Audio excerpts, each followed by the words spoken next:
A bill moving through the state legislature would give poll workers double the amount in pay on election days.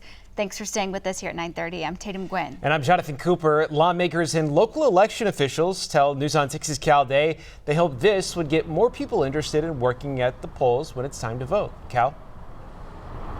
Well, Jonathan, Tatum, the secretary of the Rogers County Election Board, says it can be difficult to keep a pool of candidates who are willing to work elections. She says paying them more is a step in the right direction.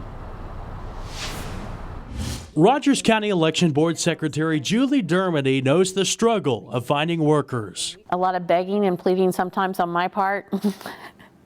Asking people to move their doctor's appointments or something like that. That's why she's hopeful Senate Bill 290 becomes law. The measure calls for an increase in pay for poll workers on Election Day. Judges and clerks would see their checks double from $100 to $200. Inspectors would see an increase from $110 to $225. This will open an opportunity for a lot of those people who had thought about doing it, but because of the pay situation, they weren't willing to take that time off. State Senator Warren Hamilton wrote the bill, saying in part, it has been more difficult to find individuals who are willing to work and harder to replace longtime election workers who have retired. Dermody says many of her workers are older and hopes a younger crowd will begin to step up. She also has to follow a state law of keeping at least one worker from each of the major parties at each precinct, which can be another challenge since Oklahoma has many more Republicans than Democrats. She's hopeful the bump in pay will help attract people with the desire to serve their counties. You're the gatekeeper. Without these people working in these positions,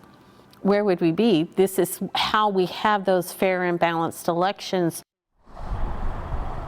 Now that bill's on its way to the State House after passing out of the State Senate without any objections. It carries an emergency clause, which means it would go in effect immediately if signed by the governor. Live in downtown Tulsa tonight, Cal Day, Oklahoma's own News on 6.